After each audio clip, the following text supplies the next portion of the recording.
So I'm going to do a recording about two preview cards here. The first one from Zendikar. The first one here is Skewt Mob. Actually, I'll go over Goblin Guide first. They're both one drops, and they've been spoiled for Zendikar. I like both of these cards. They both do something different in pretty good ways.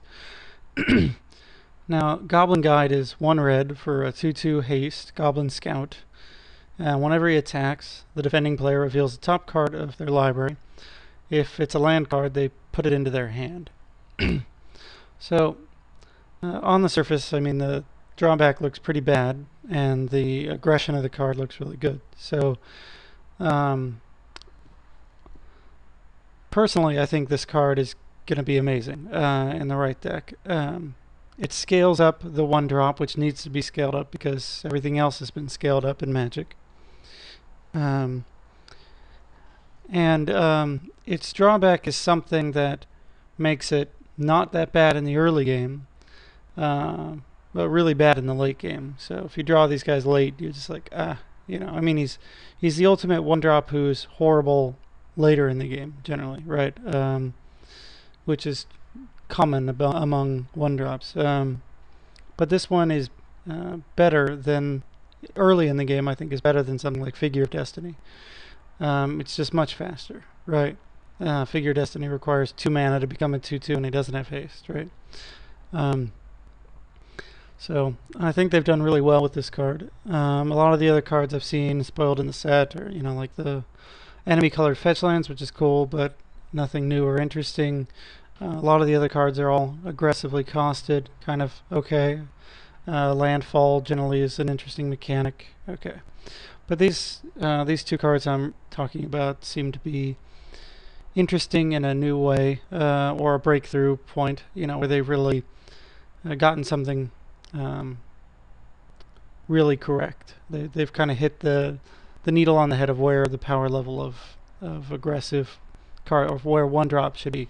So this is an example of a 1 drop that's good early, horrible later, right? Because later on, like, you just don't want to help your opponent get through their land clump, unless there's not a land on top, and there'd probably be some mechanic to help And even then, he's just a 2/2. Later in the game, he's just a grizzly bear.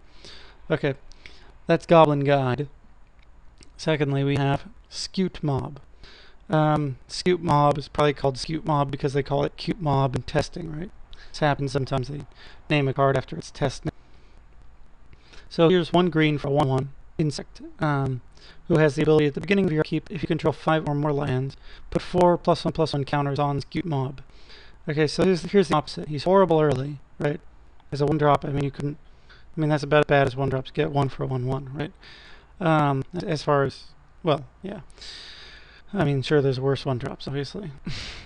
But later in the game, he's a monster, right? So, turn 5, you drop him, or turn 4, you drop him. No, it triggers at the beginning, so I don't think you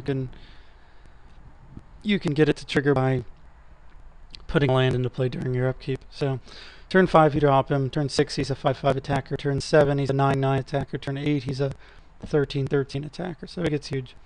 So, what's really interesting about this guy is that later in the game, you can play him for just 1 and then leave protection mana up, right?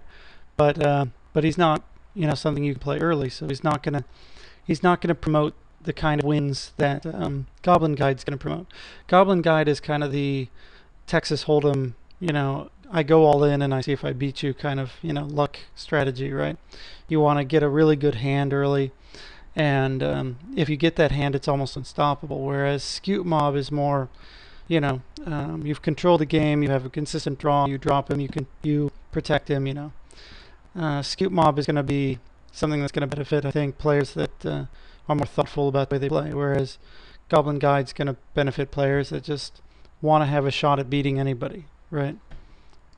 So they're both 2 sides of that coin, and I like them both. And Goblin Guide is fine. There's a lot of luck built into him, if they have a land on top and then the removal spell they need right afterward, that's pretty bad. If they don't have a land on top, he's just 1 for 2/2 haste, which is ridiculous, right? And you got to see their card. Scute Mob, no luck really involved. If you build your deck right, if you get reasonably good draws, he's going to benefit you. Well, I mean, less luck than most things in Magic. Obviously, everything is luck. So I really like Scute Mob. I think it's a really good design direction. Anyway, so those are 2 cards from Zendikar. I'm looking forward to see all the previews that come out in the next few days until we see everything. Pretty cool. Anyway, have a good one. Talk to you later.